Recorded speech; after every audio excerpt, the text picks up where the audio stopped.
마태복음 13장 1절입니다.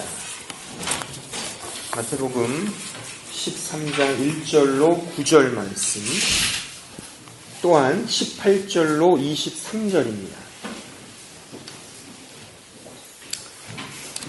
참고로 1절부터 9절까지는 예수님의 비유에 대한 말씀이고, 그리고 18절로 23절까지는 그 비유에 대한 예수님의 설명으로 되어 있습니다. 자, 한 절씩 교독하겠습니다. 그날 예수께서 집에서 나가사 바닷가에 앉으시매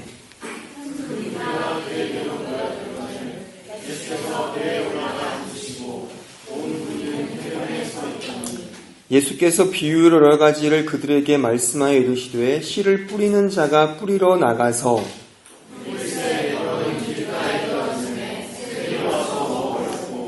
더러는 흙이 얇은 돌밭에 떨어짐에 흙이 깊지 아니하므로 곧 싹이 나오나 더러는 가시떨기 위에 떨어짐에 가시가 자라서 기운을 막았고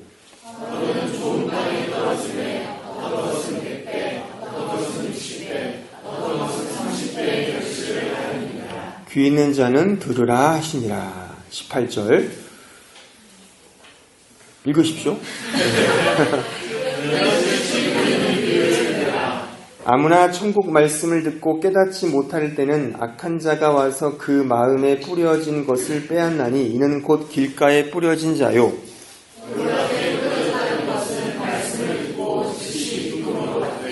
그 속에 뿌리가 없어 잠시 견디다가 말씀으로 말미암아 환난이나 박해가 일어날 때에는 곧 넘어지는 자요.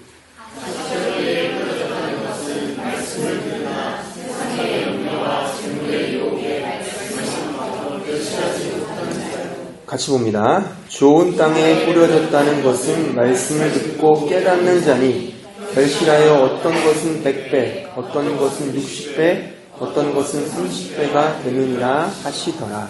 아멘. 우리는 성경을 읽거나 말씀을 들을 때 항상 주의해야 할 것이 있습니다. 그것이 무엇이냐면은 이 성경의 말씀이 글로 쓰여졌다는 사실이에요. 이 글로 쓰여졌다는 것은 그 글의 문맥과 그 기록될 당시의 역사적 배경, 그리고 어떤 사상적 흐름이 있느냐가 굉장히 중요하다 이거죠. 그러니까 이런 사실을 놓치면 우리가 성경을 이해할 때 하나의 경구라든가 혹은 어떤 주문으로만 성경을 이해하는 그런 오류에 빠질 수가 있습니다. 그러니까 글로 되어 있어서 이걸 이해를 해야 되는데 어떤 주문, 수리수리 마수리, 금나와라 뚝딱 그런 식의 어떤 주문으로 성경을 이해하시면 굉장히 곤란합니다. 성경은 우리가 읽고 또한 끊임없이 연구해야 되는 거예요. 그런 측면에서 성경은 문맥이 있고 흐름이 있습니다. 그러니까 지금 우리가 이제 13장으로 들어왔는데 마태복음 이 13장에서는 천국에 대한 비유의 말씀으로 이제 기록되어 있어요. 근데 이 말씀을 이해하는 중요한 전제이며 단서는 이미 우리가 지난주 살폈던 12장 말미의 말씀의 전제 속에 13장을 이해해야 됩니다. 우리가 지난주에 뭐였죠? 믿는 자의 표적, 즉 하나님의 뜻에 순종하는 삶. 이 맥락에서 오늘 우리가 읽은 이 비유의 말씀을 이해해야 되는 것이죠. 자, 그러면 보세요. 하나님의 뜻에 순종하기 위해서 가장 먼저 해야 되는 게 뭐겠습니까? 답을 안 하시겠죠? 당연히 하나님의 뜻이 뭔지를 알아야 되잖아요. 그의 뜻이 뭐겠습니까? 그게 말씀이죠.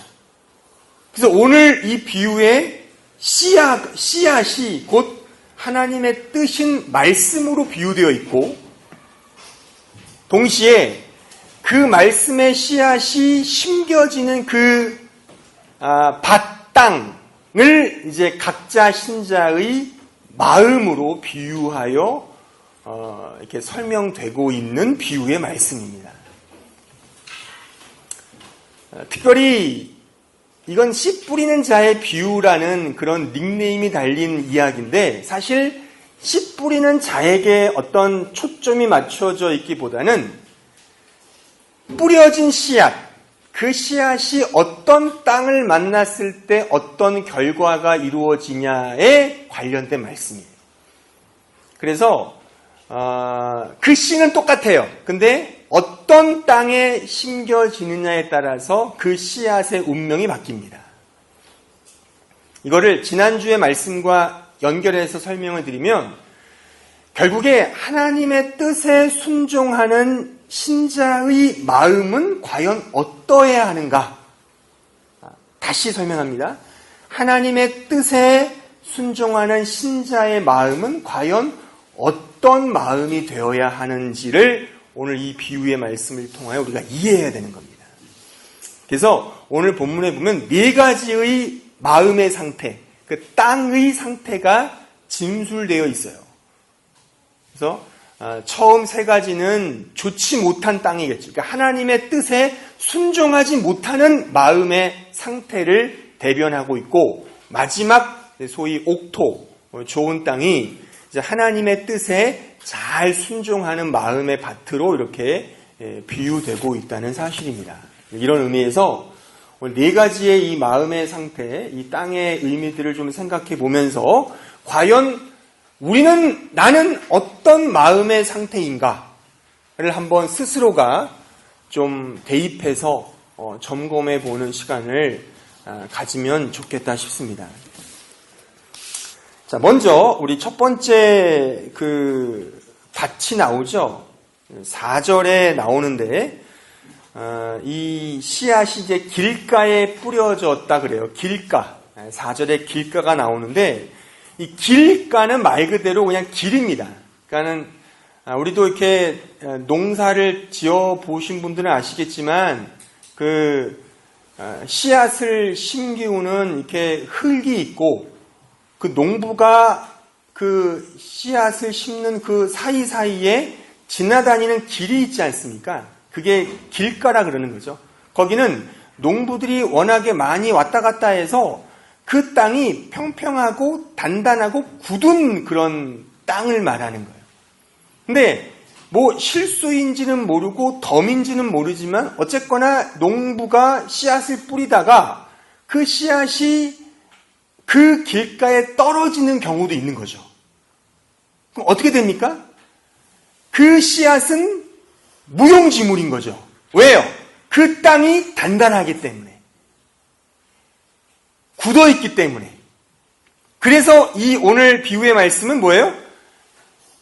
날아다니는 새가 그 씨앗을 보고 와서 그거를 먹어버린다는 겁니다. 그게 바로 이 4절에 나와 있는 말씀이죠. 이 부분을 예수님께서 19절에는 뭐라고 말씀합니까? 자, 우리 19절 다시 한번 볼까요? 19절. 다 같이 읽어보겠습니다. 시작. 아무나 천국 말씀을 듣고 깨닫는 자가 와서 그 마음에 뿌려진 것을 빼앗나니 이는 곧 길가에 뿌려진 자예요. 그러니까 이것은 이게 천국 말씀을 듣기는 듣는데 깨닫지를 못한다 이거죠. 깨닫지를 못한다.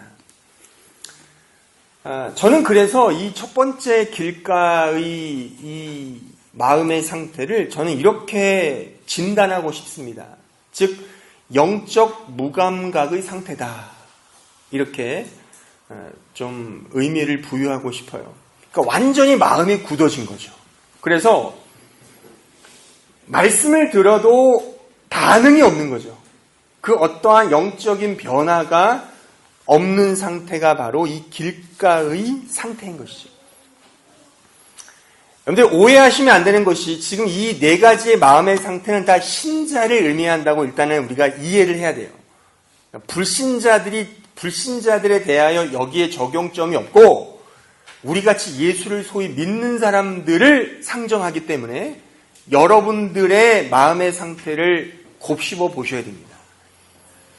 그러니까 언제나 교회를 와요. 내가 기독교 교회의 정식 회원으로서 매주마다 교회에 출석하고 예배도 드리고 말씀도 듣고 기도 생활도 하고 찬양도 부르고 헌금도 내고 등등의 여러 가지 일들을 하는데 정작 영적인 변화가 없는 거예요. 마음에 찔림이 없는 거예요. 전혀 아무런 이 말씀에 대한 감동도 없고 어떠한 반응도 없고 그냥 왔다 가는 거예요. 왜 오는지를 모르는 거죠. 영적으로 무감각한 상태인 것입니다. 이런 상태인 사람들에게 가장 절실한 게 뭘까요? 영적 기경을 해야 되는 거죠. 기경, 이 브레이크 하는 거예요. 브레이크업, 완전히 그 땅을 뒤집어 엎는 일을 해야 되는 거죠. 이게 소위 영적으로 말하면 회개밖에는 다른 소망이 없는 거예요. 말씀을 좀 찾아볼까요? 우리 호세아서 10장 12절입니다. 호세아 10장 12절 다 같이 읽어보겠습니다. 시작. 너희가 자기를 위하여 공의를 심고 너희 묵은 땅을 기경하라. 지금이 곧 여호와를 찾을 때니 마침내 여호와께서 오사 공의를 비처럼 너희에게 내리시리라. 묵은 땅을 기경하라. 이 묵은 땅은 이 소위 개간되지 않은 땅, 딱딱한 땅을 말하는 거예요. 영적으로. 기경, 브레이크업 하는 거죠. 브레이크업. 완전 뒤집어 엎는 거죠. 그런 일밖에는 소망이 없는 거예요. 그러니까는 회개밖에는 소망이 없는 거예요. 완전히 그의 영혼이 이제 하나님만이 나의 유일한 소망임을 절실하게 깨닫고 죄로부터 돌이키며 하나님께로 나아가는 그런 회개가 없으면 그 사람의 영적인 상태는 계속 그 상태를 유지할 수밖에 없는 거죠. 이것이 바로 첫 번째 길가의 마음의 상태인 것이죠. 두 번째는 5절로 6절에 나와 있는 이제 흙이 얇은 돌밭의 비유인데 이것은 그렇습니다. 이제 씨앗이 돌밭에 뿌려진 거예요. 그러니까 흙이 있긴 있어요. 또한 길가는 아닌데 돌과 섞여가지고 흙이 굉장히 부족해요. 그래서 일단은 씨앗이 심겨서 흙이 있기 때문에 싹은 트여요. 싹은 트이는데 흙이 너무 부족해. 그러니까 뿌리가 없어요. 그래서 자라다가 흙이 없으니까 태양이 쬐면 이제 타거나 뿌리가 없어서 흙이 없으니까 뿌리가 없어서 이제 그냥 말라 죽어버리는 그런 상태를 이제 예수께서 비유하셨습니다. 이것을 예수님께서는 또 이렇게 이제 영적으로 설명해 주시는데 20절로 21절을 한번 읽어볼까요? 20절로 21절 읽어보겠습니다. 시작. 돌밭에 뿌려졌다는 것은 마음 듣고 즉시 기쁨으로 받되 그 속에 뿌리가 없어 잠시 견디다가 말씀으로 말미암아 환난이나 박해가 일어날 때에는 곧 넘어지는 자요. 그러니까 참 비유가 재밌지 않습니까? 그러니까는 싹은 트인다는 거죠. 흙은 조금 있으니까. 그러니까 이것을 주께서 어떻게 말씀하시냐면 말씀을 받아요. 기쁨으로 받는 거예요. 처음에는. 근데 흙이 없어서 그 뿌리가 없어진 것처럼 처음에 말씀을 들을 때는 너무나 기뻐서 좋은데 흙이 없어요. 그러니까 뿌리가 없어서 이게 쉽게 타거나 넘어진다는 거죠. 저는 이것을 이렇게 진단하고 싶습니다. 뭐냐면 이런 밭의 상태를 영적 진중함이 현저히 부족한 상태. 영적 진중함, 영적 신중함이 현저하게 부족한 상태라고 그렇게 평가하고 싶습니다. 여기서 진중하다는 것은 이런 그 전통적인 교회에 나이 드신 장로님들이 목소리 깔고 할렐루야, 목사님들 중에도 막 할렐루야 반갑습니다. 그런 의미가 아니에요. 진중함. 그런 진중함이 아니라 여기서 말하는 진중함은 진리에 대한, 진리의 말씀에 대한 자세와 태도를 말하는 거예요. 그러니까 흙이 얇다는 것은 진리의 말씀이 얇다는 것을 의미하는 거죠. 그래서 흔들리는 거예요. 그러니까 이런 상태이기 때문에 처음에는 말씀을 듣고 기쁨으로 반응을 하지만 흙이 없기 때문에 그때뿐인 거예요. 더 진득하니, 더 진중하게, 더 뿌리를 내리고 더 줄기가 생기면서 성장하지를 못하는 거죠. 다른 식으로 이것에 대한 좀 부정적인 비유로 말하자면 냄비 같은 신앙인 거죠. 냄비 신앙.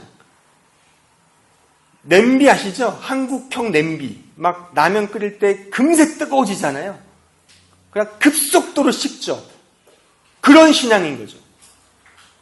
그러니까 말씀이 없는 신앙이 그런 겁니다.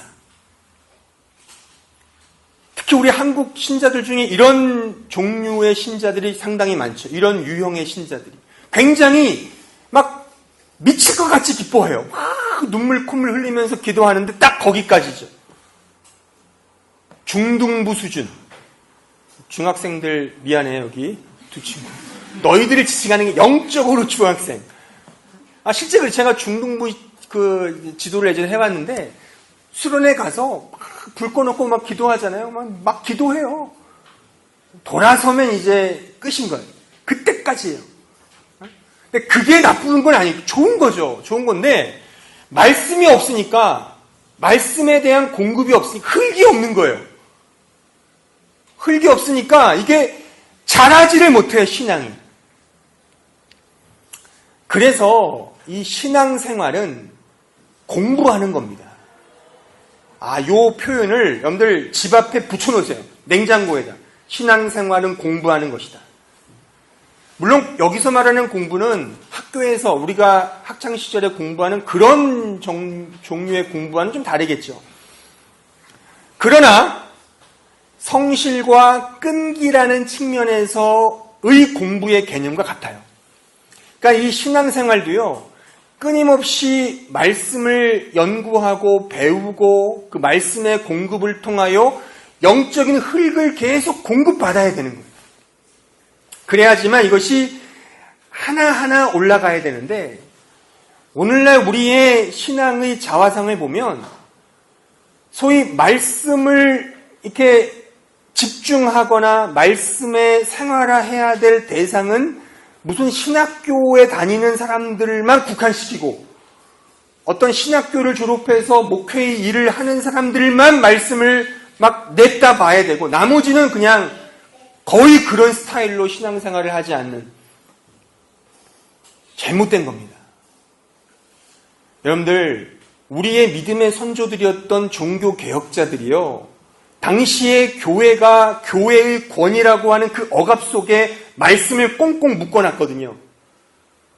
근데 그런 잘못된 행태를 깨고, 제가 지난해에 그 종교개혁기관의 설교에 강의했듯이 솔라 스크립투라, 오직 성경이라는 그 모토 아래 이 개혁교회가 생겨난 거예요. 예? 아시겠습니까? 우리의 신앙의 본질은 언제나 말씀을 집중해야 되거든요. 근데 오늘날 우리의 이 종교개혁자들의 후예인 이 개신교도들이 도리어 말씀은 이제 그냥 목사들의 전유물로만 내팽개치고 자기들은 그냥 전혀 거기에 아랑곳하지 않는 신앙생활을 한다는 거예요. 그러니까 모두가 다 돌받친 거예요, 마음이. 다 감성적으로 변했어요. 기뻐해요. 찬양은 정말 잘 불러요. 예? 기도는 잘해요. 찬양도 보면은 이렇게 가사가 좀 성경적인 그런 것을 음미하며 부르는 게 아니라 멜로디가 좋은 거. 이를테면 성시경이 부르는 그 발라드풍의 노래 좋은 멜로디 있잖아요.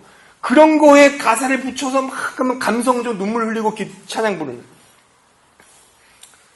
기도도 잘하죠. 말씀 없는 기도는요, 이 쌀 없이 쌀밥을 짓는 거랑 똑같아요. 공허한 거예요. 누구에게 기도해요? 말씀이 없는데. 여러분 잊지 마십시오. 우리 기독교는 계시 종교입니다. 우리 기독교는. 기독교는 계시, 즉 하나님께서 우리에게 알려주신 계시, 그 말씀을 근거하여 세워진 종교가 기독교예요. 그냥 자기 생각, 자기 느낌, 자기 감정, 기독교가 아닙니다. 그래서 배워야 되는 거예요. 끊임없이. 이거는 스타일의 문제가 아니에요. 이건 스타일의 본질의 문제입니다. 그러니까 착각하지 마세요. 우리 교회는 말씀 중심의 교회고, 우리 교회는 찬양 중심의 교회고, 우리 교회는 제자 훈련의 중심의 교회, 우리 교회는 기도 중심, 그런 거 없어요. 그건 다 이 목사들이 만들어낸 자기 철학을 교회로 한 거고, 원래 이 교회의 본질은 말씀이에요. 말씀의 근거 위에 이제 자기의 어떤 달란트대로 나는 찬양의 은사가 있어, 나는 기도의 은사가 있어, 그런 꽃이 피는 겁니다. 그 뿌리는, 근거는 말씀이어야 돼요. 끊임없이 말씀을 통해 진리를 우리가 추구함으로써 계속 공급을 받아야 돼요. 스타일의 문제가 아닙니다. 오해하면 안 돼요. 이런 분들이 있어요, 종종. 나는 기도의 스타일이 좋아. 이런 거 나는 신앙 스타일이에요. 나는 찬양, 이런 거 전혀 없어요. 이제 이 설교를 통해 여러분들이 꼭 유념하십시오. 그렇게 말하지 마세요, 함부로. 그런 게 아닙니다. 물론 여러분들이 그렇게 말했다는 건 아니고, 한국에 있을 때, 그런 성도들이 있었다는 거죠.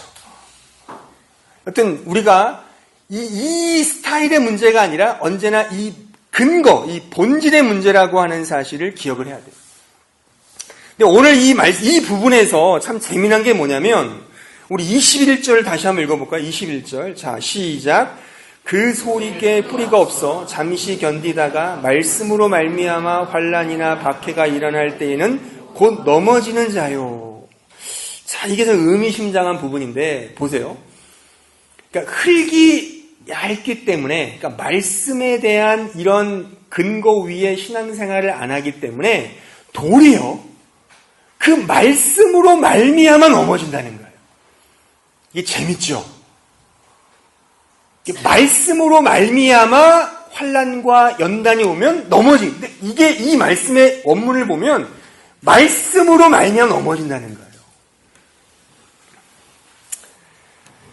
그 독일의 유명한 신학자 중에, 목회자 중에 마틴 루터 아시죠? 그 마틴 루터가 굉장히 좋아하는 말씀 성경이 로마서와 갈라디아서였어요. 근데 역으로 야고보서의 말씀은 굉장히 야박스럽게 입장을 갖고 있었어요. 싫어했어요. 심지어 야고보서의 말씀이 하나님의 말씀이냐까지 그렇게 막 신랄하게 말하는 그런 글들도 있어요. 왜 그러냐? 이 마르틴 루터가 강조했던 게 뭐예요? 이신칭의잖아요. 이신칭의는 믿음으로 구원을 얻는다는 거거든요. 그러니까 이 루터교, 이 마르틴 루터는 믿음을 강조했어요. 믿음을. 그러니까 믿음을 지나치게 강조하다 보니까 소위 야고보서의 핵심적 말씀이 뭐죠? 행함이 없는 믿음은 죽은 믿음이다. 그러니까 행함을 강조했단 말이에요. 그래서 마르틴 루터는 야고보서를 조금 이렇게 좀 거리를 두었어요. 그러니까 사실 마르틴 루터는 양호한 편이죠. 우리는 어떻죠? 우리는 우리가 좋아하는 말씀만 좋아하잖아요. 그렇죠? 여러분들이 어떤 신앙의 스타일을 갖든지 우리가 꽂힌 게 있어요. 내가 신앙생활 하면서 어떤 은혜를 받을 때 내가 이런 말씀으로 딱 은혜 받은 어떤 구절이 있다고 칩시다. 예를 들면은 너는 복의 근원이 될지라. 내 처음은 심히 미약했지만 나중은 심히 창대하리라. 그런 좋은 말씀들이 있거든요. 그런 말씀만 있는 거예요. 그리고 원수를 사랑하라, 십자가를 져라, 자기를 부인하라, 이런 거는 안 들어요. 그런 말씀이 있어? 안 듣기 싫어. 그래서 우리가 허구한 날 읽는 말씀이 어디예요? 잠언서 많이 읽죠. 잠언서, 시편, 전도서 달달달 외우시잖아요. 제가 언제나 얘기했잖아요. 제가 고등부 애들 섬길 때 고등부 애들한테 어디 읽냐 하니까 잠언만 읽어요. 잠언만. 매날 하루에 한 장씩. 잠언이 딱 31장이거든요. 한 달에 31일 딱 한 장씩 읽는 거예요. 매일. 그것밖에 안 읽어요. 왜요? 지혜로워져야 되니까. 수능 잘 봐야 되니까, 시험 잘 봐야 되니까 지혜가 필요한 거라. 그러니까 맨날 그것만 읽고 다른 거는 없어요. 그게 우리의 말씀으로 시험 들죠. 이 말씀으로 시험 드는 것이 단지 이렇게 설교자가 이렇게 말씀을 전해서 시험 듣는 것도 있겠지만, 지금 제가 설명한 것처럼 이 말씀 자체에 우리가 시험받아 넘어지는 거죠. 내가 좋아하지 않는 말씀은 그냥 싫어하는 거죠. 그래서 제가 볼 때 우리가 마치 부엌의 찬장 같아요. 성경이. 내가 필요할 때 이때는 영국식 찻잔을 꺼내서 마시고, 이때는 폴란드 좋은 찻잔을 꺼내서 마시고, 그렇게 내 취향과 기호와 내가 원하는 것을 이렇게 취사 선택하여 성경을 이해하는, 그러니까 그렇게 듣기 싫은 설교나 듣기 싫은 말씀에 대해서는 내가 그냥 애써 거부하는, 이게 바로 이 밭의 마음의 상태입니다. 이 돌밭이 돌밭. 여러분들, 우리 한국 교회가 좀 문제가 있는 게 뭐냐면, 우리 기독교, 이 성경의 가르침을 보수주의라고 오해하는 경우가 많아요. 이게 보수주의자들이 성경을 좋아한다, 그렇게 오해하는데 그건 착각입니다. 또 어떤 사람들은 진보주의자들 입장의 성경을 또 그렇게 좋아해요. 그것도 잘못된 거예요. 그러니까 각자의 진영에 따라 성경을 이해하면 곤란합니다. 근데 제가 성경을 공부하고 읽어본 결과 성경은요, 매우 진보적이기도 하고 매우 보수적이기도 해요. 어떻게 보면 성경은 굉장히 공산주의입니다. 모든 물품을 나눠 먹고 쓰는 게 공산주의잖아요. 공산주의적인 그런 발상이 성경에 있어요. 하지만 반면에 굉장히 보수적이에요. 질서가 있어요. 위아래가 분명해요. 부모를 공경해야 되고, 윗상사에 대해서 복종해야 되고, 통치자에 대해서 우리는 어쨌거나 존중해야 되는, 이게 굉장한 보수적인 거죠. 그 체제와 그 제도를 지켜야 되니까. 그렇죠? 성경은 그런 책이에요. 내가 원하는 진영의 논리에 따라서 성경을 취사 선택하시면 안 돼요. 그런 식의 이해를 가진 사람들이 바로 이 돌밭과 같은, 그러니까 말씀의 깊이가 없으니까 언제나 그런 식으로밖에 우리가 성경을 이해하지 못하는 거죠. 그러니까 신앙의 이 진중함은 스타일의 문제가 아니라 본질의 문제이고, 이것은 우리의 신앙의 가장 핵심적인 사실임을 꼭 기억해야 돼요. 자, 그런 의미에서 요한복음 17장 17절을 보겠습니다. 요한복음 17장 17절 다 같이 읽어볼까요? 시작. 그들을 진리로 거룩하게 하옵소서. 아버지의 말씀은 진리입니다. 그러니까 아버지의 말씀은 진리다. 이게 성경 말씀을 또 의미하거든요. 말씀. 그 말씀을 통해 우리가 거룩해진다는 겁니다. 그러니까 말씀이 없으면, 말씀의 공급이 없으면 언제나 뿌리가 흔들리고 자라날 수가 없고 열매를 맺을 수가 없는 것입니다. 여러분들은 어떠십니까? 말씀에 대한 공급을 끊임없이 받고 계십니까? 점검하셔야 돼요. 다음으로 이제 세 번째, 이 가시떨기 밭이 등장합니다. 7절에 나와 있는데, 이 가시떨기 밭은 앞서 살폈던 길가와 돌밭과는 좀 달라요. 이 가시떨기 밭은 좋은 밭입니다.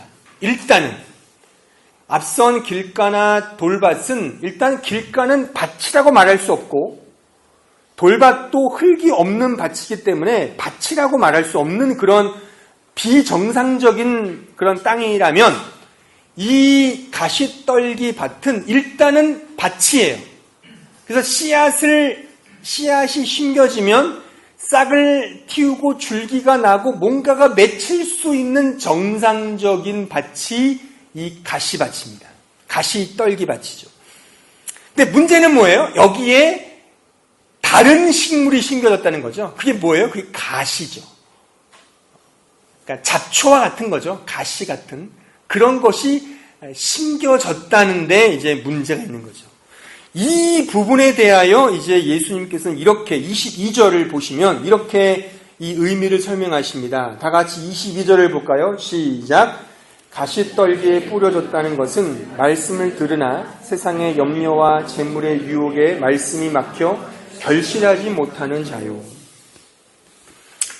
역시나 말씀을 들으나 가시의 기운 때문에, 같이 심겨져 있는 그 가시의 기운 때문에 열매를 맺지 못한다. 이런 이제 주님의 가르치심입니다. 저는 이 부분을 이렇게 진단하고자 합니다. 즉 영적 분별력이 결여된 상태다. 영적 분별력이 결여된 상태. 그 마음의 상태가 바로 이렇다 이 얘기입니다. 그러니까 이것은 분명 땅으로서는 정상적이지만 거기에 어떤 시기와 어떤 이유든지 간에 원하는 씨도 심겨졌지만 동시에 다른 씨도 심겨진 거예요. 그게 뭐냐? 가시죠. 잡초와 같은 거죠. 그러니까 처음에는 몰라요. 잘하죠. 이게 내가 정상적으로 심은 씨앗의 줄기인지 잡초나 가시의 줄기인지를 빨리 분별해서 뽑아내야 되거든요. 근데 그러질 못한 거예요. 그러니까 가시가 커지면서 원래 내가 의도했던 그 씨의 줄기는 그 기운에 져서 그 기운을 이기지 못하여 열매를 맺지 못하는 이런 안타까운 마음의 상태가 바로 이 가시떨기의 마음의 상태라고 말할 수 있습니다. 저는 이 부분을 통해서 이런 것을 생각할 수 있다고 봐요. 즉 우리의 신앙의 본질과 정도의 문제죠. 우리의 신앙생활에 너무나 많은 가시들이 있습니다. 그러니까 잡초들이 마음에 많아요.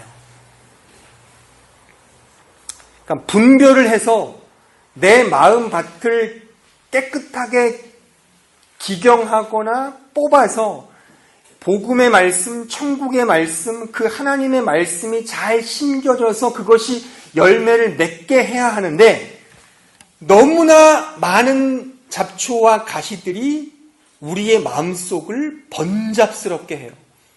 그래서 오늘 주님의 가르침처럼 세상의 염려 속에 늘 치여요. 게다가 돈 문제 때문에 언제나 머리 쓰다가 이 말씀의 씨앗이 거기에서 열매를 맺지 못하게 되는 그런 상황인 거죠. 그 돌이요, 그 가시나무를 보고 좋아해요. 와, 가시나무가 커졌네. 야, 정말 멋지다. 만져볼까? 만졌다가 찔리죠. 그게 지금 제가 진단컨대 지금 우리 한국 교회의 수준이며 그 교회에 속해 있는 우리들의 영적인 수준은 아닌가 생각합니다. 보세요. 몰라요. 그 분별을 못해요.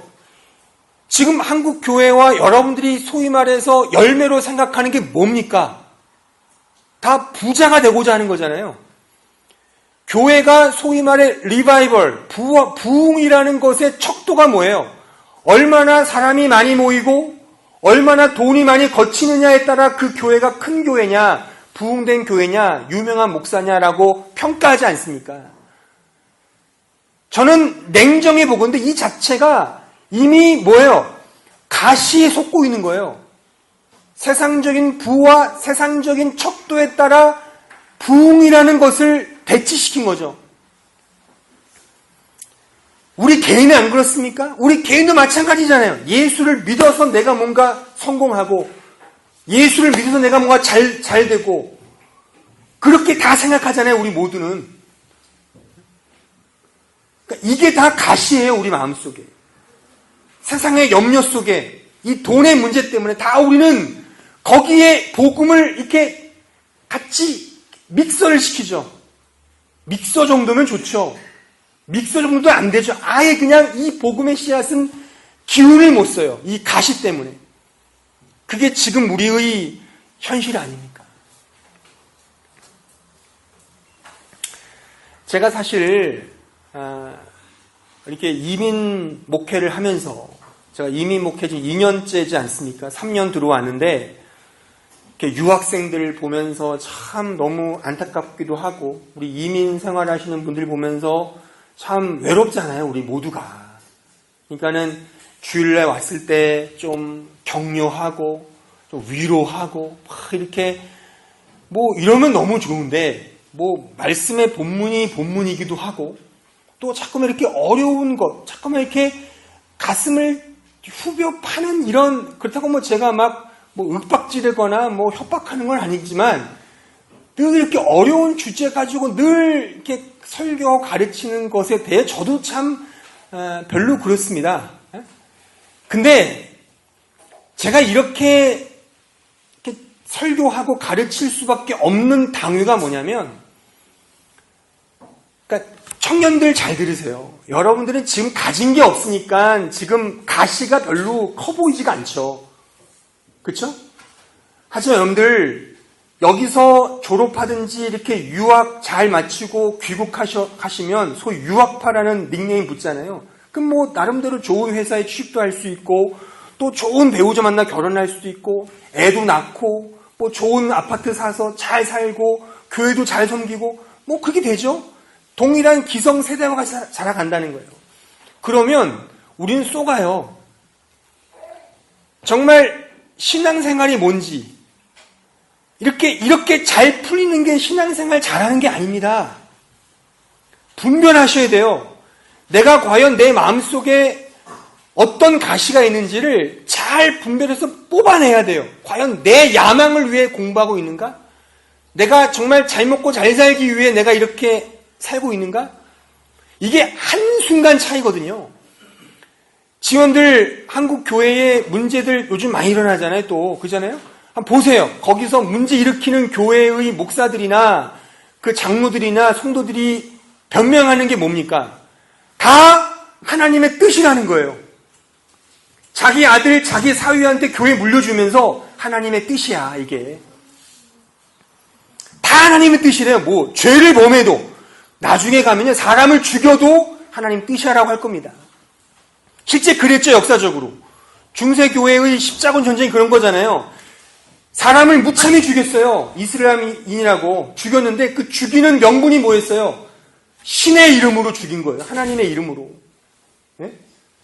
종교 재판을 하면서 무참하게 고문시키고 사람을 죽였어요. 뭐의 근거로? 뭐의 명분으로? 신의 이름으로. 신의 이름으로 너를 심판하고 죽이노라. 그거 죽였어요, 다. 우리도 그렇게 되지 않느라는 법이 있습니까? 작든 크든 그럴 수 있는 게 우리라는 거예요. 우리 안에 가시를 분별하지 못하면 한순간에 이것이 점점점 커가면 이제 걷잡을 수 없어요. 여러분, 가시와 잡초가 크면요. 여러분, 군대 가신 분들은 아실 거예요. 제초 작업 많이 해봤잖아요. 요즘에 제초 작업 좀 하는 데인가? 그럴 거예요. 이 잡초는요, 이게 엄청 빨리 자라요. 그냥 정말 아주 기가 차죠. 이놈의 잡초들은 왜 이렇게 자라나. 또 베고 또 베도 막 나와요. 근데 이게 안 베잖아요. 그러면 성인 키보다 커져요. 그러니까 혼자 이걸 못 끌어내요. 그러니까 빨리 이게 무릎 이하일 때 빨리 끌어줘야 돼요. 네? 그러니까 뿌리채 뽑으면 제일 좋고. 그러니까 우리 마음에 그게 있단 말이에요. 잡초가 있고 가시가 있어요. 그러니까 세상을 사랑하는 그 욕망, 안목의 정욕의 그 욕망, 내 자랑을 하려는 그 욕망이 우리에 있어요. 그것을 자꾸만 분별하여 뿌리 뽑지 않으면 나도 모르게 이것이 신화가 되는 거예요. 신앙화. 종교화가 돼요. 그게 나중에는 하나님이 돼버려요. 내가 믿었더니 내가 잘 되더라. 이게 이렇게 돼서 간증하고 다니면서 돈 많이 벌고 이렇게 살아가는 거예요. 분별해야 됩니다. 그러니까 가시떨기 밭은 분별하지 못하여 하나님 말씀에 정상적으로 순종하지 못하는 거예요. 그러니까 제가 지난주에 말씀드렸잖아요. 하나님의 뜻 속지 마세요. 과연 그게 자기 부인을 하는 것이냐, 나를 부인하고 십자가를 지는 거냐, 그거를 보세요. 내가 잘 되기 위해, 내 만족을 위해, 그건 다 어떤 의미에서 하나님의 뜻에 순종하는 모습이 아닙니다. 그런 의미에 우리 요한일서 2장 16절을 다시 한번 읽어보기 원합니다. 지난주에 우리가 읽었던 말씀이지만 다 같이 봅니다. 시작. 이는 세상에 있는 모든 것이 육신의 정욕과 안목의 정욕과 이생의 자랑이니 다 아버지께로부터 온 것이 아니요 세상으로부터 온 것이다. 분별하십시오. 분별. 내 마음의 상태를 언제나 성찰해서 내 안에 어떤 가시와 어떤 잡초가 기승을 부르고 있는지. 그러니까 이게 이미 도를 넘어서면 정말 무섭게 되는 거죠. 그러니까 지금, 그러니까 여기 다 50대는 아무도 없잖아요. 다 젊으신 분들이에요. 다 청년들이에요. 그러니까 여러분들 때 이걸 깨달으셔야 돼요. 나는 초신자다. 너무 좋아요. 지금 이 말씀을 통하여 빨리 분별을 하셔야 되는 거예요. 신앙의 본질이 뭔지, 정도가 뭔지, 정당한 길이 뭔지를 빨리 발견하셔야 돼요. 기성세대, 잘못된 이런 성공주의, 물질 이런 만능주의에 빠져서 잘 먹고 잘 사는 것이 신앙의 복이라는 이 착각을 빨리 깨십시오. 지금 우리가 이걸 점검해야 할 때인 것입니다. 마지막 마음의 상태는 좋은 땅입니다.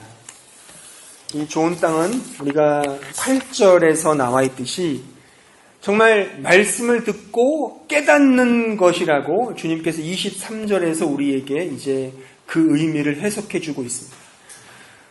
재미있는 것이 우리는 말씀을 깨닫는다는 것을 너무나도 우리의 이성적인 측면, 우리의 지성적인 측면에서만 국한시켜요. 근데 오늘 우리가 확인했듯이 말씀을 깨닫는 것은 열매를 맺는 것과 상통하거든요. 다시 말하면 단지 머리로만 깨닫고 이해하는 것이 말씀을 깨닫는 게 아닙니다. 말씀을 깨닫는다는 것은 열매를 맺는 것.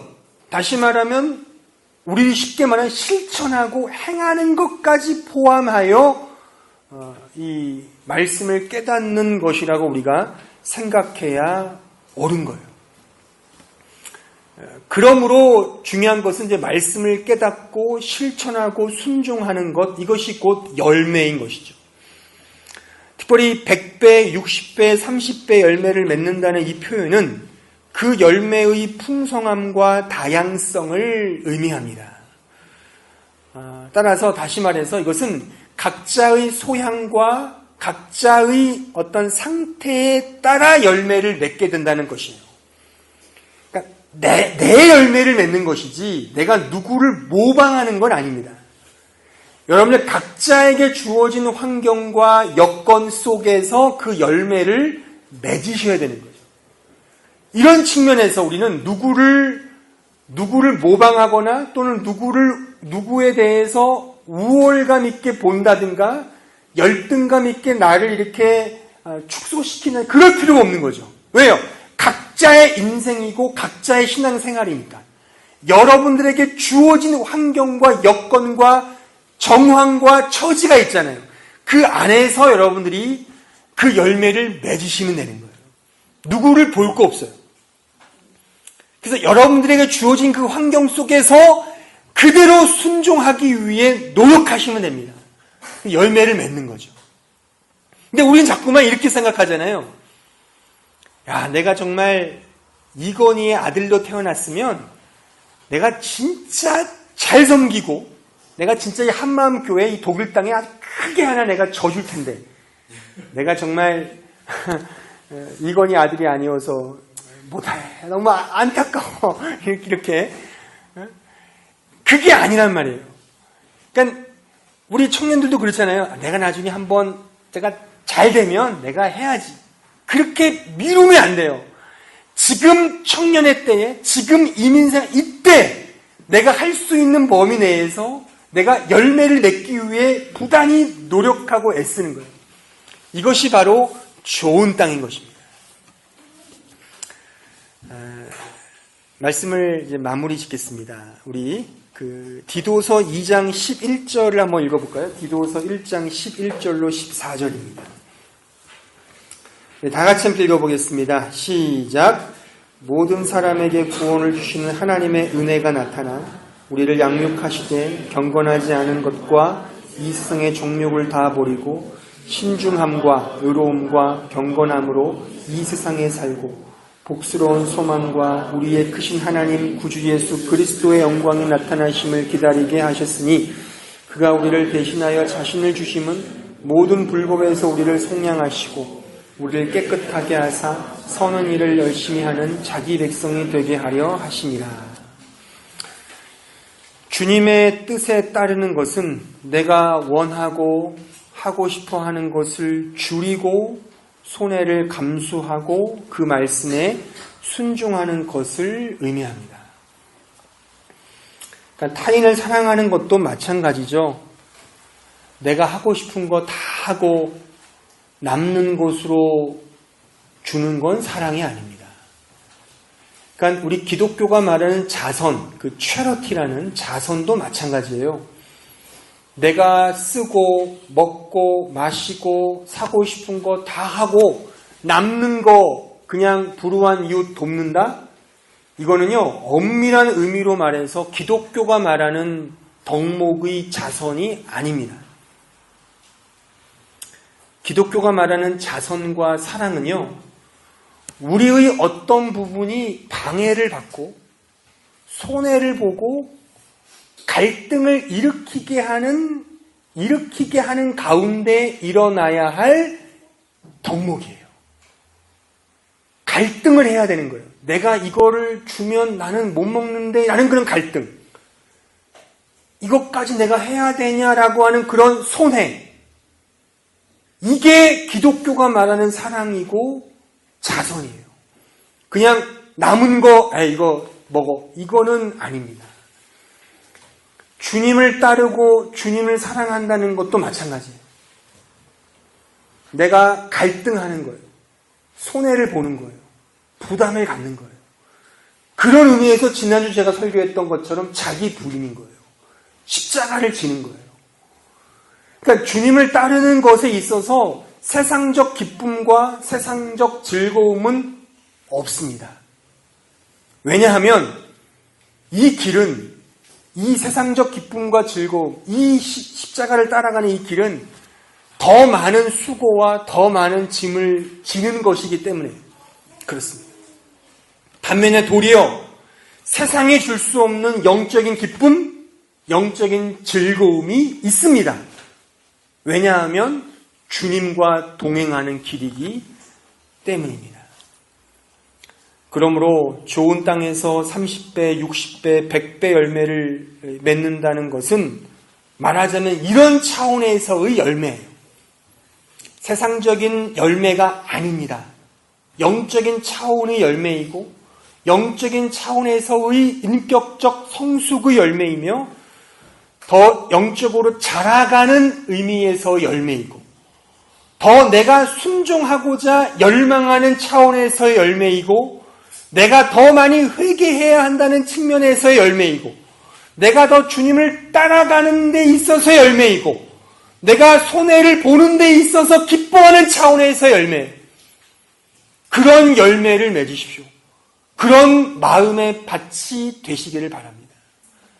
사랑하는 성도 여러분, 여러분은 과연 어떤 밭입니까? 어떤 마음의 상태예요? 길가입니까?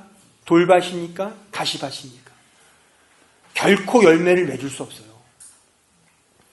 말은 하나님의 뜻이라고 말하겠죠. 하지만 하나님의 뜻을 통하여 이루는 이 하늘이 주는 열매는 아마 없을 겁니다. 그러나 좋은 땅은 더 많이 내가 감수하고 손해를 보고 갈등하는 거예요. 자기 부인을 하는 거예요. 하지만 그러면서 이 세상이 줄 수 없는 너무나도 감미롭고 달콤한 하늘의 기쁨과 즐거움이 찾아오는 거예요. 그 기쁨과 즐거움을 만끽하면 세상의 그 조그만한 기쁨, 즐거움, 그건 비교될 수가 없는 거예요. 조그만한 반딧불, 조그만한 촛불, 저 큰 태양과 비교할 수 있습니까? 그런 기쁨과 즐거움이 이 영적인 기쁨과 즐거움이에요. 이런 기쁨과 즐거움을 맛보는 우리 모든 한마음교회 성도들 되기를 진심으로 바랍니다.